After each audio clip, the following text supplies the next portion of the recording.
And these crickets. No crickets. I don't hear any. Crickets. No. No. Great. Okay. Ladies and gentlemen, welcome to another edition of the Truth Train. This is one of those episodes where we have to be honest.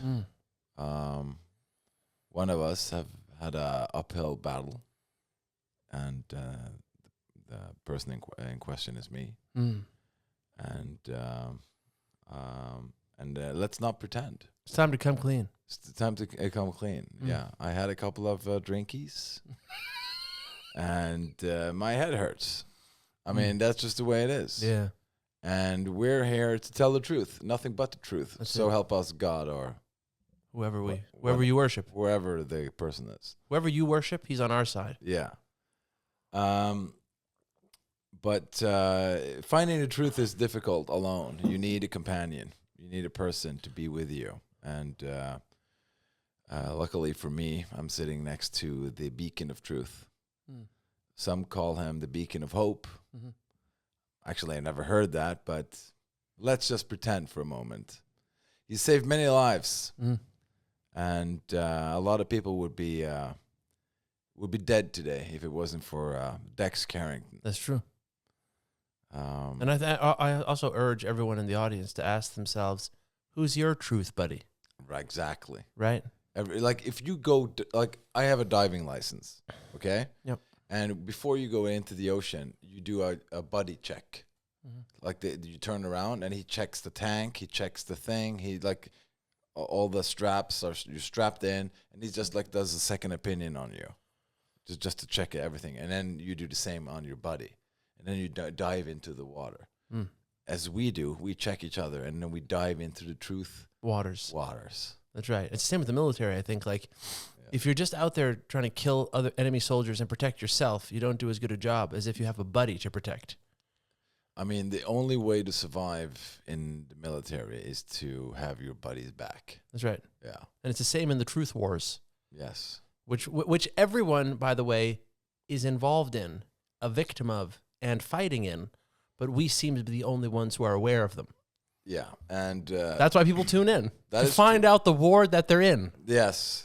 You have to find out, is there a war? It's And we confirming, yes, there is one. so many layers. But I'm looking out my window and there's nothing going on. That's what they want you to think. That's exactly what the war wants you to believe. Yeah. So let's start with one truth nugget right now. Yeah. You made some chocolate cake. To celebrate my 6 years of sobriety yesterday, yes. Congratulations. Thank you. So in many ways, this cake is a receipt of your suffering. In many ways. Yeah. Yeah, it's also a beacon of sobriety and hope and resilience. This brown mess. Hey, that's really high quality stuff.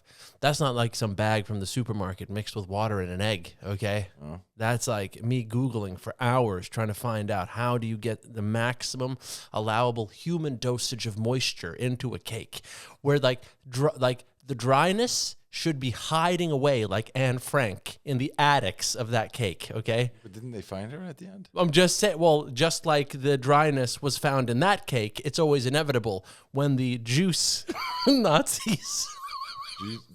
Juice Nazis. No, listen. When the moisture Nazis go in and do their thing with the ingredients I have in there, then the people hiding away who are the dissidents who are against the moisture, they will be found and sent to the east. Can I taste it now? Yeah, sure. Yeah.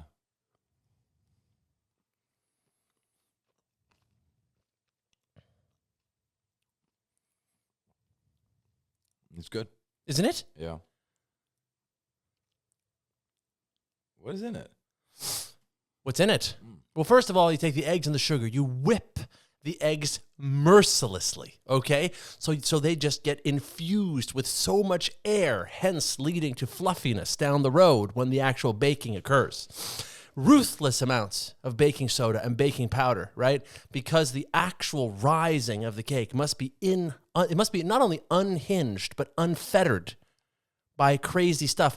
As an example, not what's it called? Siphing your what's it called when you put your dry ingredients through like a thing, whatever.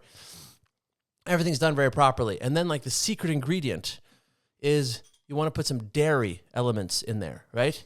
So what a lot of amateurs will do, well, let me just start off this way, okay? People who are clinically insane, okay, who have newly escaped from a mental institution, they'll use like soybean oil, okay, or like rapeseed oil or grapeseed oil or something crazy like that for a lot of moisture. Sure, that'll give you the moisture, but it's crazy. It's certifiably crazy. So you want something like a sour cream or a creme fraiche, but the calorie count is too high on a creme fraiche, okay? Just one little box, okay? It's like 1,000 calories. So what do? Yeah, you guessed it. You fearlessly veer over to the yogurt department, okay? Fermented dairy. That's right. And so now you're lowering the calorie count, but you're infusing the maximum allowable human dosage of juiciness and moisture, right? While those who oppose the moisture regime are hiding in the attics all over the proverbial Amsterdam that is the inside of that cake. Then you take baking chocolate and you chunk it up and you shove that in there as well. You shove a what? Baking chocolate. Bacon chocolate. Baking. Yeah, that's right. What do you think of my baking Nazi analogies? But isn't it strange that I believed for a second that you put some bacon chocolate in? Because it wouldn't be strange if you did that. Why not? Because I'm so fearless? You are fearless. I'm also feared by the people. I'm pretty sure the chocolate industry wants you dead. If there's one thing we know for sure, it's that. Tell him. That's right. Did you just leave the frosting there? What happened to you? I don't know about the blue stuff. The blue stuff is crunchy. It's delightful. It's just, I mean... No, I don't like crunchy stuff. You don't like crunchy stuff? I mean, that's what makes the whole cake come alive.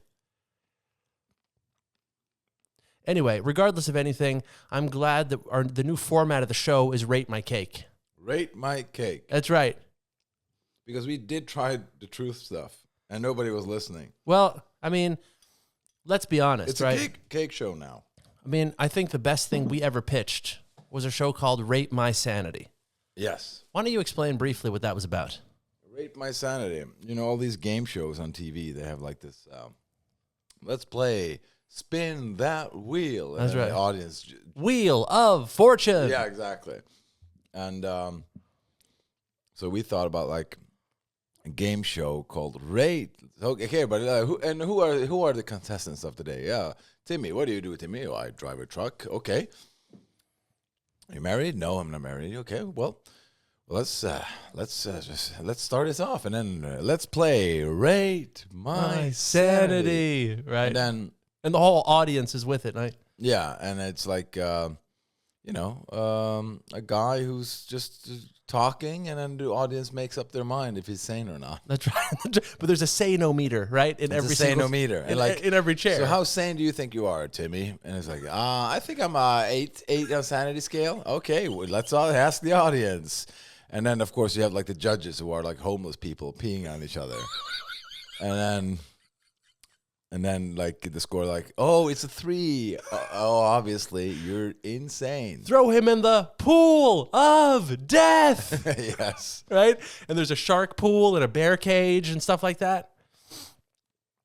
It's a great idea. It is. I mean, it's a family show. Yeah. It's a family show where we rate sanity, basically. It's so true. You know, I had a bunch of great ideas back in the day. Just one of them real quick. Why waste all this money on prisons? Like, especially people who are on death row, just waiting to be killed. And so I had an idea, like, why not fuse reality shows with the prison system? And one of the many ideas I had was a show called Murder Mountain.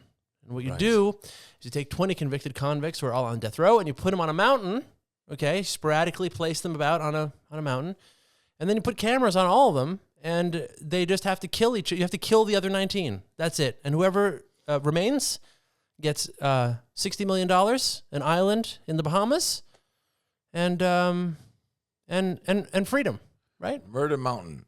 Brought to you by Colgate. So you go to a mountain in Austria. Yeah. And then everyone is like a convicted murderer, and they are waiting for their electric chair. That's it. Yeah.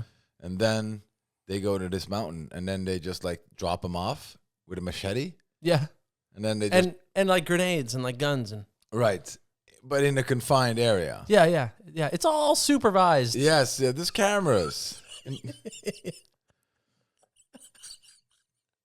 But isn't this the kind of like Hunger Games ish? No, it's just bureaucratic efficiency to just like because then why kill 20 human beings? I mean, think about the guy who pulls that switch all day. I mean, he must have a hard time. Yeah, it probably hurts his hand with all the switching. He needs like a brace. Yeah, brace. Like, yeah, I have carpal tunnel syndrome From pulling the switch too much. Yeah. I need 2 months off. Especially injection number 3. That'll really get you. Oh, my God, yeah. Yeah. Well, I think, strangely enough, I think you're onto something yet again. I think so. Because here's the problem. The problem is that it is too bad that we waste a human life in a basement at a jail facility, whatever. Mm-hmm.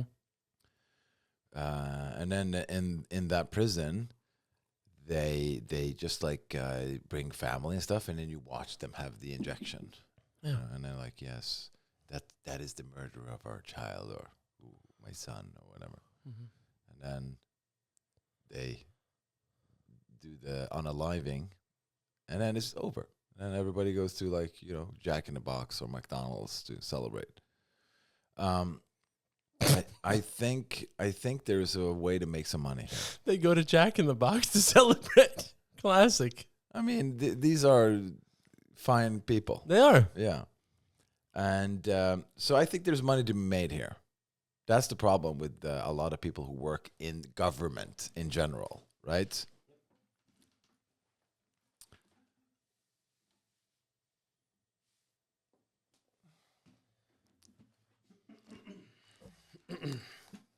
Why did you fix that cable of yours? Apologies. So anyway, I think there's money to be made, and when you work in government, it's like I get my paycheck. I get paid even if I work hard or if I work almost nothing. It's the same paycheck, right? Yeah. And when you become docile like that, you start to fizzle away. There's no creativity. Why should I work harder and have ideas? I'm not getting paid anymore. You take away the incentives, right? So that's why these ideas are not out there, because people are not getting paid if they pitch them. That's the problem. That's right. I think if you could work in a prison and then have kind of like a bonus system where if you can make this prison more attractive, get some eyeballs in there, people sign under waivers. Yeah, I can be on TV. Just live stream the prison all day long, like sodomy. You can film it, sell it. OnlyFans. You can. I love prisoner 2683. He's great. He's getting all the blowjobs from the prisoner 7230. Right. And you can make some money there. And then but they become, and that's more agony, like double the agony. They make millions, which they can never access. Right. And so that's more of an incentive not to commit a crime. Yes. Because you don't want to end up because right now we call it the criminal justice system. Right. It's like, no, you don't want to end up in the criminal OnlyFans system. Where you're forced to have a camera in your cell. Yeah. And the sodomy is kind of like not up to you. That's right. That's not your, but I'm not gay. Well, I'm pretty sure you're going to be. Wow. To survive. Which is also funny that the Republicans, they want less gayness in the society. Yep. But they are the biggest proponents of prisons. Even though Bill Clinton did have the 3 strikes you're out thing. He was the guy who got that into law. You do 3 crimes, is forever behind bars. Right. And so I think here there's money to be made. That's what I'm saying. I'm saying that you don't want to end up in a prison making millions and never have any access to it. No. You would just start. I think crime would change if they knew that if I go to prison, I can make millions, which I can never access. Why don't they just try to become a millionaire out here instead? Yeah, real incentives. Real incentives. But also, I think that Murder Mountain would be probably bigger than American Idol. I think so too. Because you would watch people train, right? Because it's not just about you have to kill the 19 others. It's also about how do you survive in the snow, right? That's yeah. How do you start a fire, right? But there should be judges there too, like Simon Cowell. He should be there. Okay, what are you gonna do for us? Yeah. You're a murderer. Yeah. All right. You're on. Yeah. And like, yes, I'm a murderer. I kill. But those are just the auditions to get onto the mountain. The Murder Mountain. Yeah. Yeah, because you said how many? 16? 20. 20. Yeah, you audition like, let's say 1,000 people. 20 people get in. You find the best murderers. But you also need the quirky guys. You also need some like comedy, a wild comic card. relief. Yeah, wild card. I like him. Like, yeah, he's my favorite murderer. Kind of. That's right. It's really good. Yeah, I think it would be a good idea. Do you want to hear another one real quick? Please. So, has it something to do with murder? No, it's actually way better. It's about love. It's better than murder? No, it's better than murder. Wow, I want to hear that one. Which few things are. Yeah. Anyway, this one's really good. This one's about love, about hope, about humanity. Okay. Long before I went into rehab, and here's what's interesting about rehab, right? Like when let's say you're using a bit of Valium, you're using a bit of, OxyContin, you're having a couple of joints here and there. Every now and then you'll say like, okay, I need a break, right? But whenever you take a break from one thing, you'll just keep doing another thing. But when you get to the end of the road and you have to go off everything, it's so intense. Going off everything is so painful. And your body has to like readjust to functioning without these drugs, etc. Now, keeping that in mind, here was my idea that I had 10 years ago. It's called Withdrawal Milf Island. So what happens is this. On one end of the island is a luxury resort with all these beautiful MILFs, okay, which are women between 40 and 50, and they have, they look phenomenal, right? In their bikinis, there's drinks, it's all like really luxurious. On the other end of the island is a bunch of drug addicts who are just dropped off on the beach, okay? And literally a helicopter just throws them out of the helicopter and they just fall on the beach, okay? Now, the goal of this entire reality show is that whichever one of these drug addicts can get sober, get over to the MILF side, and get a MILF to marry them, wins $1 million. But here's the catch. On the withdrawal side, where they have to get clean there, because the only way to get to the MILF side is to do a urine sample and prove that you have no drugs in you and you're functioning. So here's what's interesting. There's all these temptations on the drug side, like cocaine caverns, marijuana fields, right? The Valium cave, stuff like that. I think these women on the island is going to be very lonely through the whole season. Loneliness Island. Like nobody's getting over. Nobody's like, there's not one guy. But there's $1 million. No, but Cocaine Cavern is full.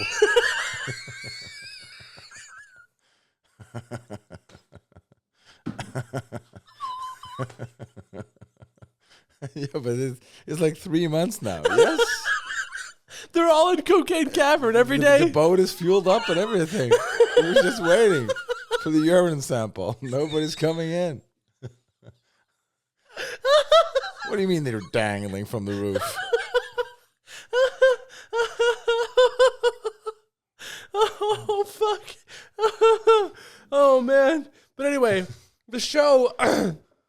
the show runs its course because the show doesn't end until a MILF and a former drug addict get together. Exactly. And also on the MILF side, there's 12-step programs and like the help you need, but you have to pee your way to the other side. Of course. Of course. Of course there's pee.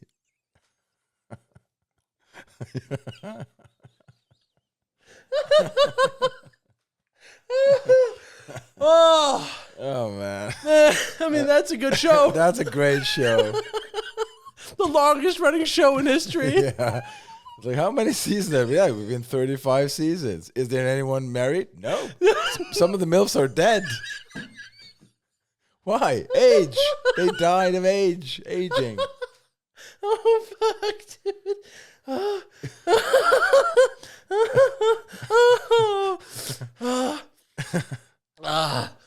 Oh, man. But anyway, so I thought, when I was younger, I had this idea, at least, that it's a great idea of, like, there's 20 drug addicts on a beach, just like in withdrawal, just like vomiting all over each other and intermittently going to the temptation areas and stuff like that. And then they victoriously get to the other side and somehow marry a MILF, which is, in this show at least, the ultimate victory. I mean, sure, of course. Yes. Because the only woman, I mean, if you're a drug addict, I mean, the only person who would love you is maybe an older woman. You think? I think so. Why is that? I think, people are young. They like afraid of like, well, is an ex-addict. You can't bring you home to the family. You have a history of violence and stuff. Right. I think a MILF is like, well, I have 2 kids. I've already got divorced 2 times. I can handle a guy who's like in defeat. And I've disappointed my parents enough already. Yeah, they can't. I can't lower. Yeah, I can't. I can't lower it anymore. There's nothing to ruin. There's nothing to ruin. It's already bombed. Like you can't go to Dresden 2 times. That's it. It's like you can't flatten a place more than it's already flattened. Yeah, you can't flatten a place twice. Which I think is funny. What Trump said recently is like, if they don't get returned hostages, we're going to flatten Gaza. It's just like, have you seen any pictures? Right. But anyway, that's a different topic entirely. But I think it's a great idea. Yeah. I think that also proves how addiction works. I think that's a beautiful way of showing it. It's like there's $1 million over there. And women. Yeah. There's a beautiful island too, like the resort. They're just tanning and oiling themselves in. Right. But you rather stay at this shitty place. Yeah. Dirty towels, dirty mattress, and only hanging in the cocaine cavern. Yeah. Right? Like that's your life? Yeah. Like why don't, and people who don't understand addiction, they was like, why don't they just take the boat and pee? Why don't they just pee themselves over to the island? Right? Yeah, but they're addicts. Yeah, but they're beautiful women and money there. Yeah. And they're just like sleeping like on top of each other and just like dirty. Yeah. Yeah, that's addiction. Yeah. Oh. Okay, I didn't really understand. I thought they were just selfish idiots. Mm-hmm. I didn't understand addiction until I saw Withdrawal Milf Island. Withdrawal Milf Island. Season 29. Season 29. When that one woman died of aging, then I thought, well, okay. When the hottest one died of age. Yeah, she died of age. That's when you know what addiction is. Oh, man. Okay, do you want to hear another one? Just to wrap it up here? Sure. We're on a roll now. Yeah. And anyway, for all the television stations that listen to this podcast, which I think is all of them at this point. I think so. TM. Okay? This is TM stuff. Can't just steal my ideas. Yeah, trademark. Because I emailed them to myself, which is the official way you know that it's legit. So anyway, here's the other one I had. You get 25 contestants, maybe 30. You take them, and you put them in North Africa. You give them a bike, and then you give them 2 kilos of heroin in a backpack. Right. Then you give them $1,000 US. That's it. You got a bike, you got $1,000 US, and you got 2 kilos of heroin. Now, the goal of the show is that you have to get this heroin all the way into Oslo. So you need to travel all throughout Europe, right?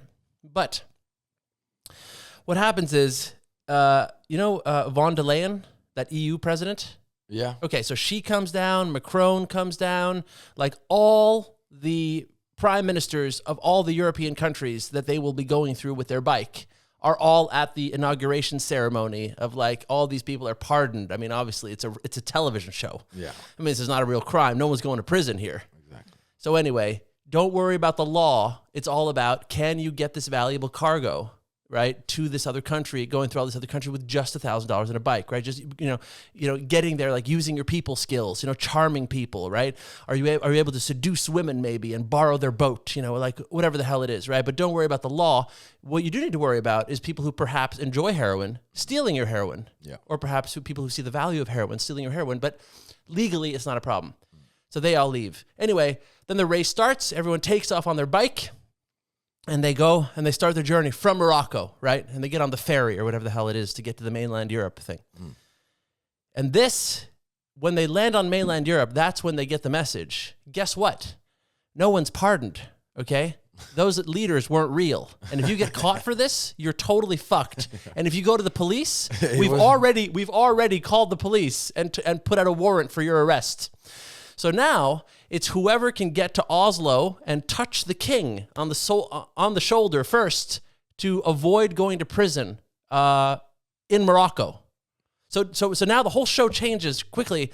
Now it's about avoiding extradition to a Moroccan jail for like life. And all you have is a bike and $1,000. Good luck.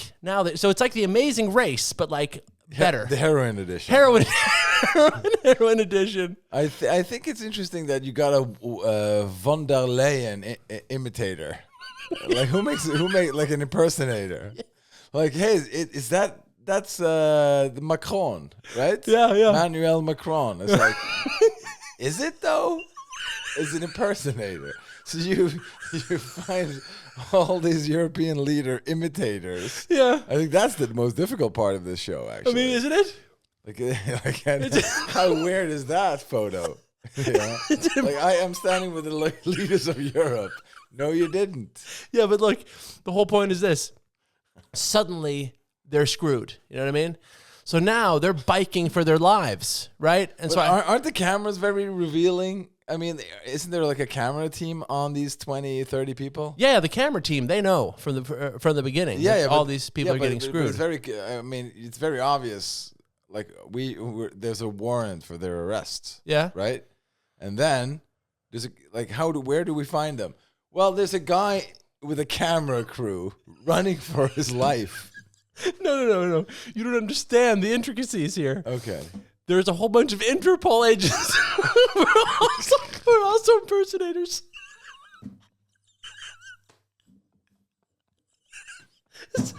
Nobody knows what's real. So there's a bunch of actors playing local police and Interpol and CIA and FBI and everything. It's about basically how long can you be on this bike until you go insane, right? That's the show. That's the show. Because the stress, I right? can't believe that they didn't want to make this at the pitch meeting. I can't believe they threw you out. I mean, that would be great. Insanity bike, we could call it. Yeah. Oh my God. I mean, that's solid. That's television. I mean, here's the funny part. If you made that, that would change the world. You think? I think it would. It would change the world. What? In what way? I think wars would stop. Because no, I have to watch this episode. What is it? You got to watch it. Yeah. There's a guy on a bike with a bag of heroin who had a bunch of European lookalikes send him off where he thought he was pardoned, but now with Interpol, which is agents who are actually playing agents. They're not actual agents, but it's basically they're trying not to get insane. And he has to pat the king on the shoulder. Yeah. What? Yeah. Yeah. That's that. And then of course the king is also an imitator. I would imagine. Of course he is. Yeah. There's no king. There's no king. And even the country you're from isn't real anymore. And then you get home, right? The show's over, and then cameras follow you home, and then your parents aren't even your parents, Yeah. And your whole world is just unwinding. Yeah. Okay. I actually just to finish it completely, I had it's not finished. No, I had a spin-off edition of that show actually, which was I had this wonderful idea once. I was sitting at a beach and it was somebody's birthday and everything was so boring about the situation. I thought, wouldn't it be interesting if you injected this person with propofol, like in their neck, They immediately passed out. You took them to an abandoned mental hospital. Like, I know it sounds, but this is television, right? Right? Anyway, you chain them to a pipe so they can't move and go anywhere. But you put a shotgun in their hands, but it has no bullets. And then you get real Hollywood makeup people to create people who are zombies, who then suddenly come into this room and are like walking toward you, ready to eat you, right? And then, you try to shoot them, but the gun doesn't work. There's no bullets in it. You're like, like totally panicking. And then you propofol them again. You bring them back to the same beach, and then you awaken them there with some amphetamine in the neck. And then they go, where am I? You go, what happened there? You nodded off for a second. And that's just the beginning, right? Because this keeps going for weeks and weeks and weeks, right? You propofol them at the office. They wake up in a boat at sea. And then you put them back at the office again, and they wake up there. Also, another one is like they're sitting at home on the couch watching television, and then you propofol them there. Suddenly, they wake up like in a forest, and then they're trying to get out of this valley, and they can't get out. But then there's an abandoned tent with a skeleton in it, okay, and a diary from 6 years ago. Like, I'm a very experienced mountaineer, but there's no way out of this valley. It's like, tell my mom I love her, They're like, You propofol them again, put them right back on the couch at home, right? And you keep going with this, and you have about 10, 15, 20 contestants, and it's who can go the longest without going insane, right? And whoever can go the longest gets $1 million. $1 million. It's always $1 million. But the best part about this show is you don't know you're on it. Exactly. Right. What a great show. Don't you ever... I mean, there are people listening to this and maybe watching it on YouTube. Right. Aren't you afraid of what kind of like, what people think about you when you say these things? What do you mean? Like my genius regarding television production? Yes. Don't you fear for your reputation? What kind of reputation? Exactly. There you go. No, I think it's a wonderful idea. Right? I think you should pitch it, and I think they should give you the money. Well, no, but you say they should give me the money, right? Now, who would want to sponsor a show like that to see who can go the longest without going insane? Yeah. The pharmaceutical companies. Yeah, but I think there's a lot of legal uphill battles related to these shows. And who can always handle those? The pharmaceutical companies. Big Pharma, again. You see, it's a show made for Big Pharma. Because they can make it, and then no, this is illegal. It's like, okay, we'll just pay the fine. If they ever let me into that building again, I'm sure I could convince them to do it. Exactly. Yeah. No, I think again, people may like brush it off as like, oh, this is insane or whatever. Right. But if you actually listen to your words, mm-hmm. Yes, they are insane, but there's some sanity in there. Listen, the big question is, where do you think reality TV is heading?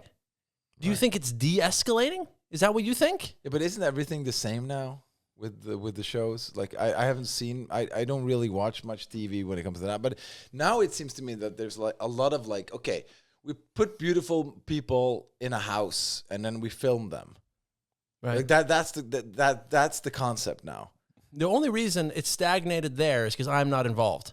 I think that's true too. Yeah, I mean, where are the convicts and the drug addicts? But there's a lot of like, okay, I'm gonna go on a dating island thing, and then it's your ex, she's there, and then it's like, I mean, like, how did they find these people? Yeah, it's incredible.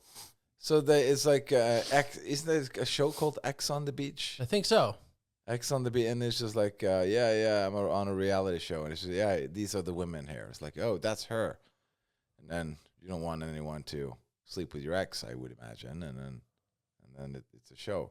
Like that's that's with just one base layer. Like there's just one layer of like, but I think you have a lot of different ways to go here. The reason I don't respect any of those shows, because where's the propofol? Yeah. There's not enough. Where are the injections to pass people out and wake them up again? There's not enough people with white coats putting you to sleep. See, it's all supervised. They have is. medical degrees, all of them. Even the people running cocaine caverns, they're certified. Certified coke dealers. No, but like they know what they're doing. Yeah. Don't worry about the health. People are dying of old age, not because of the other stuff. I actually had. I asked my dentist the other day. He gave me some. What do you call it? Like the needle. Lidocaine. Yeah, well, I don't know, but I asked her, what is this? What's the word when they give you the thing, the needle, to Local anesthesia. Anesthesia, yes. And I asked him, what's in it? And he said, well, it is cocaine, but it's like they changed some molecules or whatever. Mm. And but it is cocaine. And I thought, wow.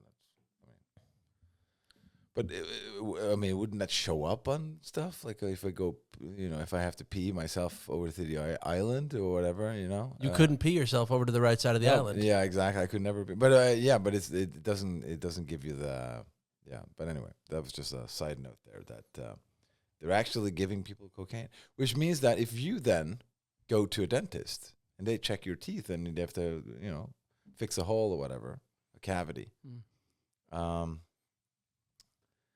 You would get the local anesthesia. That's right.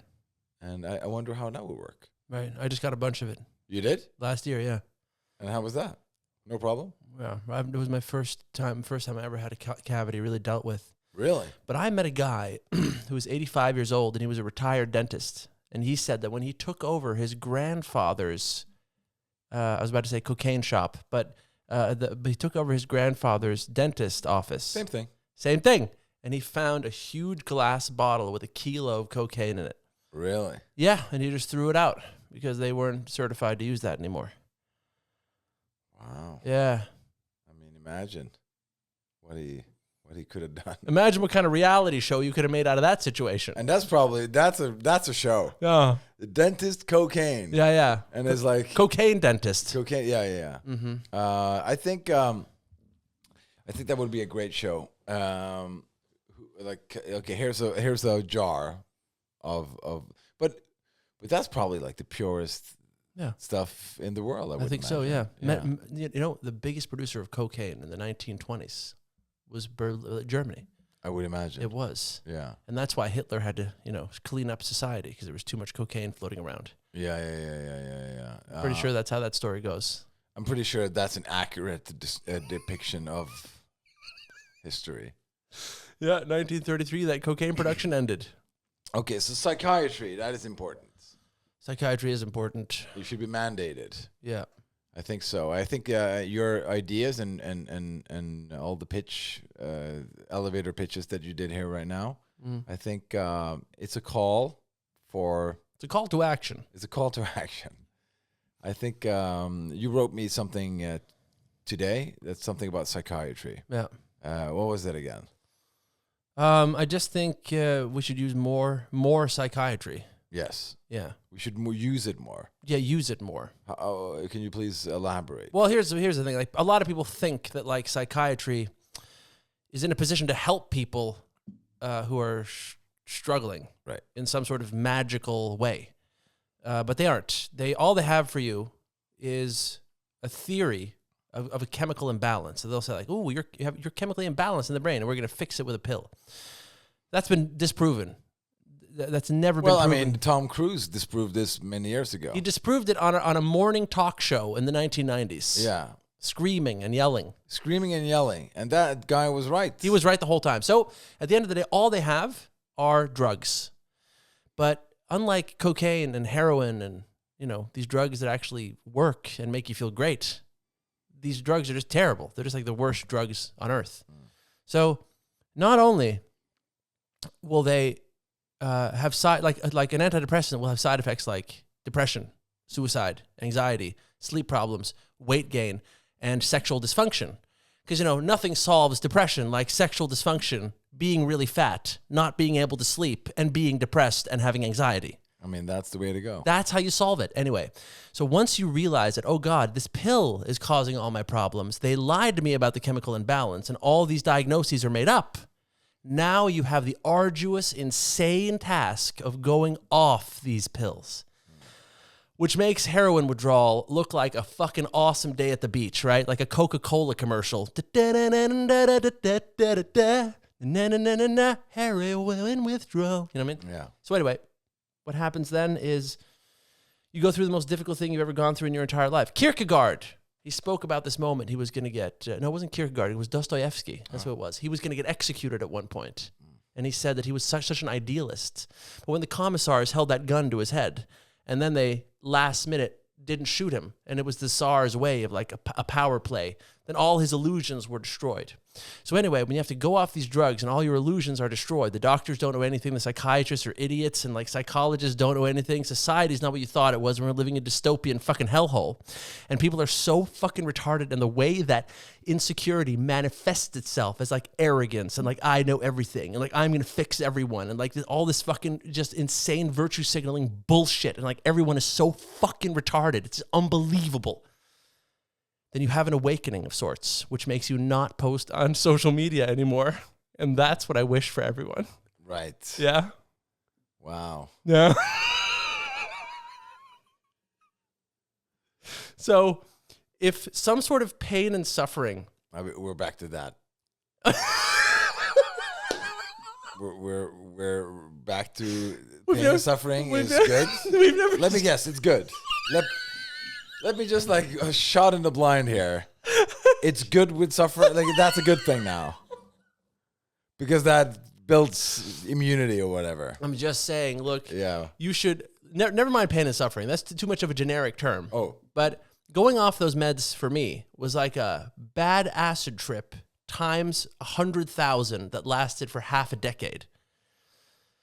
And I wish that for everyone. I wish for everyone to doubt who they are and like question everything and have like the ultimate breakdown.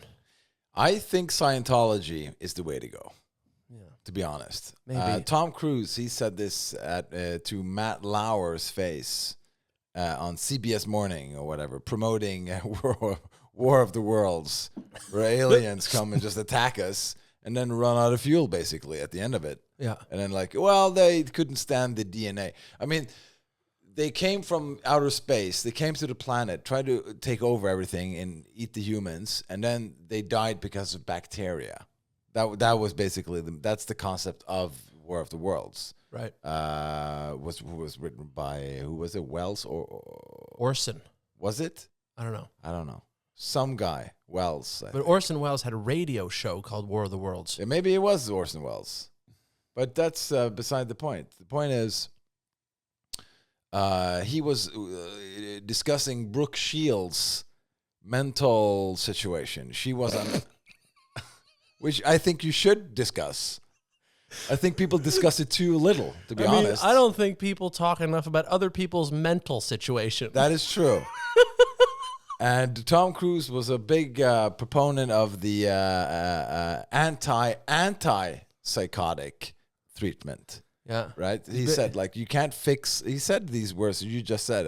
I'm pretty sure you quoted him. I'm pretty sure. Yeah. And it's like a chemical imbalance. Yeah, but you don't know the history of psychology, psychiatry. Yeah, I do. That's it. And it's like I don't listen. I don't know what Tom Cruise knows. I know that Nicole Kidman's father was a psychologist. Psychiatrist or psychologist? Whatever. Okay. And there's no difference, just a medical degree difference. Yeah, It doesn't matter. Yeah, same thing. And I think that was a big problem. Like Tom Cruise had a different stance on the whole psychiatry thing. Yeah. And that was not. I don't think that was the reason they broke up or whatever. But that was a big thing going on. Nothing will pull apart a marriage faster than your psychiatry stance. Exactly. Yeah. But many years later, this Tom Cruise guy, he was proven right in many of the things that he said. Yes. He said that that wasn't the way to go, like just jumping into the pill. Yeah. And I think he is pretty much redeemed in many people's eyes. Yeah. I don't know. I believe that. A pill is the last resort, unless it's a TV show. Then you should take all of them. Yeah, you should. That's true. And smile to the camera. That's true. And then But I think you said to me once, like, sectioning. That's when you take away a person's rights. Sectioning. Yeah, when you section someone, it means they lose all their rights as a human, and they are now deemed insane by the state. Sanction? Section. Yeah. Right. And that means you have no rights. You can't leave the place. You can't do anything. You can't make choices. You can't vote. You can't get married. You can't do anything. Too bad you can't get married. That's bad. It is. But anyway, when you section people, you said to me once, I think we should use that more because it's good for people to question their own sanity. I think that listen, a lot of people will go to a psychiatrist or a psychologist or try to get help, and they'll say, I have anxiety and I have depression. Now, that pain is very, very real, but those people are not insane. It's a very sane thing to feel anxiety and depression. The people who are clinically insane are convinced they're doing great. And so, therefore, if you used sectioning more, you could get a larger percentage of the population to question their own sanity. Because how sane are you really if you've been sectioned? That's why we need the show, Rate My Sanity. Yeah, right? And hey, you know what? It should be a sectioning show. It should be a sectioning. You get sectioned for a week if you're off by a margin of more than 7%. Yes. You know? Yeah. It should be, hardcore. Right. Your sanity. But I do think that obviously we are pro sanity? Pro sanity. Obviously. This show... Unlike all the other shows. Unlike the other shows, this is a pro sanity show. It is. Yeah, it is a sanity checkup. It is. It is basically a sanity checkup, and luckily, a lot of people, you have to calibrate sanity. You have to calibrate your wheels. Sometimes you have to are the wheels in sync? Like, are they facing the right direction? Are they off by whatever? And then you can wear the tire quicker. So I think that calibrating sanity is something that the society has forgotten. We've forgotten to calibrate. We think, well, it's automatic, isn't it? Yeah, like that's what people think. Everything, my camera, I don't have to zoom; it zooms itself. Or if you have a camera, like it finds the face I'm pointing at. You don't have to adjust it like the old cameras. You have to adjust the whatever it is, the focus. And everybody expects that sanity is just automatically calibrated. And I think that's the problem. I think me and you are a good force for good in the world because people. Everywhere from Australia. The hot sauce is on the way, by the way. And they want to check in with us. Am I insane? Since last Tuesday, have I gone insane? That's right. And then they check now this Tuesday, and it's like, okay, I'm still on the mark. That's right. But then some people, well, I'm actually a little bit insane. I should go back to basic. I should go back to base. Should calibrate. Calibrate the sanity. It's true. I think... And by listening to you, I think is the best way to find out, am I insane? That's right. Because you're the sanity meter. I am. In Paris. Yeah, I'm a beacon. Continuously, like the signal is continuously... Have we talked about the meter? The meter in Paris? No. There's a meter. In Paris, the official meter. Okay. There's a meter in Paris. It lies in a lab or something. Right. And that's the official meter. And sometimes people bring other meters in to check how the meter is going. The measurement. The measurement meter. The measurement meter. That's the official meter. Like maybe people renovating their home will bring in their IKEA meter and check it with the lab. IKEA's are there all the time. Right? And then you have the kilo. That's also in Paris, I think. Hey. They got all the measurements in Paris. That's all they have. Right. And so you do the kilo, you weigh the kilo towards other kilos. And I think this is a show like Paris. We are the official sanity measurement lab. We We are. It's so well said, yes. because I think let me put it to you this way. The only way to know if you are insane with 100% certainty is if you never question your own sanity. 100%. Okay. So if you're out there and say you go on a date with a woman, you pay for dinner, you're nice, you try to make jokes, you you're the best version of yourself. And she goes, I'm not attracted to you. And by the way, I'm going to go sleep with your brother. And then you think to yourself, oh my God, that's just so harsh. Yeah. Am I going insane? Only one way to find out. You log in here, and if you resonate with our ideas, you're going to be fine. It's a self-calibrating show, I'd say. You know, like, this sounds like dialogue, what we're having, but it's more like neural beats, which will sort of like, it sounds like music, but it actually calms the nervous system. This sounds like conversation, what we're doing, but it actually adjusts the brain. Yeah, we have a cooperation with Neuralink. We do. Yeah, they are looking at our project. Always. They want to see how we can be in people's head all the time. That's it. Because that's the only way to adjust sanity. And they need it real bad. You know, and we talk about, you know, I remember making a joke a couple of episodes ago about a smugness adjustment bureau. Yeah. But this actually is a sanity adjustment bureau. Always has been. Yeah, and we are very humble about it. Hey, the humblest. No one's more humble than us. Exactly. Right.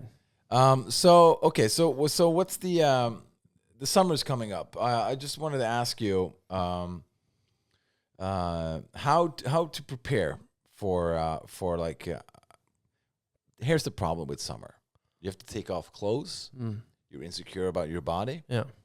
Your maybe anxiety builds up.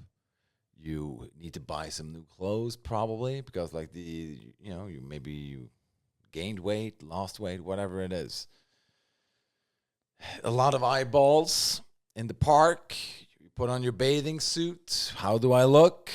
Like, do you have any tips or any anything that you could just like tell them, like some advice, basically? Right. Do you have any advice? We're now talking to the people who are not on anabolic steroids. We're not now. Now we're not talking to them For the first time. in 45 minutes. This is the first time we're not talking to them. Finally, a message for those who are not on steroids. Yeah. Not on steroids, people. We're 52 minutes in. Let's now face the other people. Right. Well, I mean, first of all, I just like to refer to a joke that I heard from this comedian. And if you're like just a little bit chubby, you tell when you introduce yourself, you say your name, and then you say, "I used to weigh 300 pounds." Right. And immediately people are impressed with your whole situation. That's one way to do it. Yeah, if you put on your bathing suit, it's like, well, I'm glad I'm glad I'm not as fat as I used to be. No. The second somebody looks at you, you say, I used to weigh 300 pounds. Yeah, as soon as people look at you. Yeah. Right. So if you're at a beach, ideally get a megaphone and scream it. Screaming around. Scream. I used to be 300 pounds. And everyone's clapping at the beach. Yeah. You know? And then they're like, well, you know what? That fat guy could have been fatter. Yeah. No. You know that guy over there? He lost like 150 pounds. Yeah, he's thin now if you look at it. Yeah. So you mess with people's heads. Right. I think, and here's the thing, like, you can diet all you want. You can use all the steroids you want, as our audience knows. Yeah. But at the end of the day, it's about how do you mess with people's heads to get them to see something that isn't there.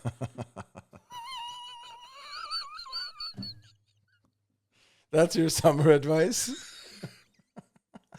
Every summer. Scream with a megaphone on the beach. That's your advice? That's the way to tackle anxiety and body shaming? Finally, someone tells it as it is. Yeah. I mean, that's a truth nugget if I ever saw one. Yeah, it's good. It's good. It's really good.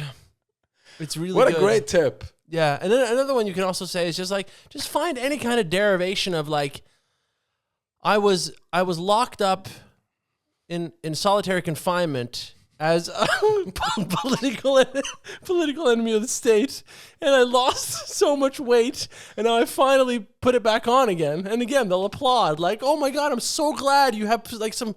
And then they'll grab your fat here and be like, "This is amazing. You're so healthy now."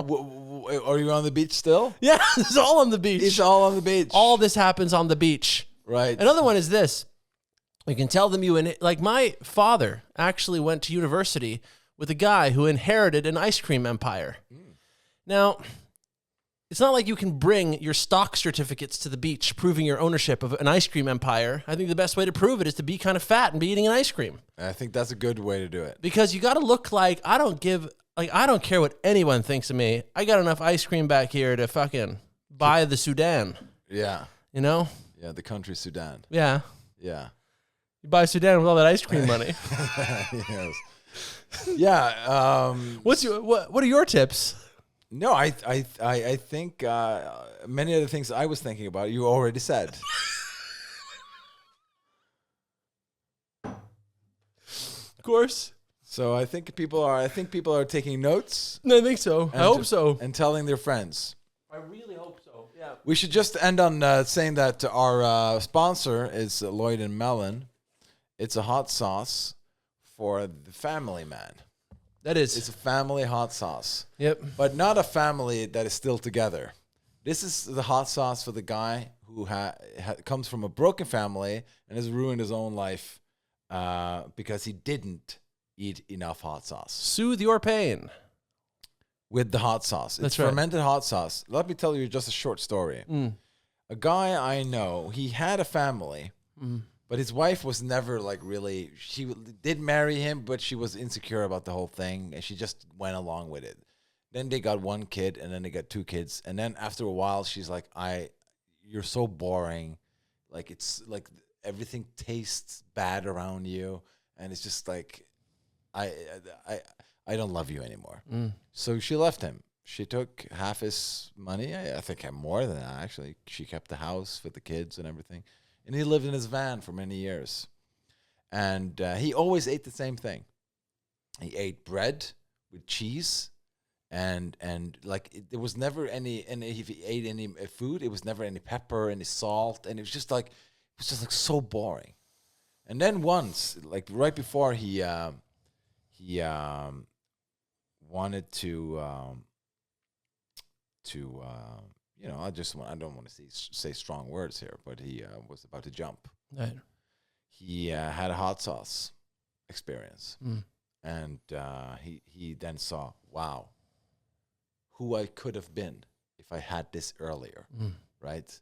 It's like medication for some people who have like ADHD all their life, right? And it's like my head, and then they take the pill, and then it quiets down. It's like, wow, this is actually how the world works. That's for some people. We don't endorse the medication or the Ritalin or whatever it is. I'm just saying that's a story too. If you listen to this podcast, you don't need medication. That's true. This is the medication. But so he tried the hot sauce, and then he put hot sauce on everything. And then when he picked up the kids, his ex-wife looked at him differently. And she was supposed to go on a date with another guy, but she was like, you look different, you act different. And he came closer to her, and she, for the first time in many years, smelled his breath. And it was habanero and mango hot sauce. And she's like, you're different. And he's like, you know what? I feel different. And then they just took her and started kissing with her. And she was like, oh my God. And she felt this, like the sting of the hot sauce, like the burn. It burned her mouth. And she loved it. Yeah. And then the kids were in the car, and it was turned on. And they just went into the bedroom and made crazy love. And she was like, oh my God, I'm in love again. In a new way I've never, ever experienced. Like, this is a new person. Right. Sadly, the handbrake of the car wasn't like pulled up. And then they all fell in the ocean. But they got married and made new kids. Right. So now they eat hot sauce all the time. Wow. Such a typical story. I mean, there's a bunch of the same story. Yeah, right. I mean, I hear that story every day when I work with this brand. It's a great brand. It's a great brand. And it's a family brand. You know, I would like to just say that just like those addicts on Withdrawal Milf Island can pee their way to the good side of life, you can also hot sauce your way to the good side of life. That is so true. Whenever you decide that you've had enough. Are you sick and tired of being sick and tired? Hot sauce your way to the good side of life. In many ways, Lloyd and Mellon has created an emergency switch If your life is not turning out the way you want it to, you just open a bottle, you put it on something, and you can start seeing colors again. Yeah. That is the fuel, if you will, that will propel you to where you want to be. So true. Yeah. Call it life benzene. Yes. Life benzene. Bye, everybody. Bye.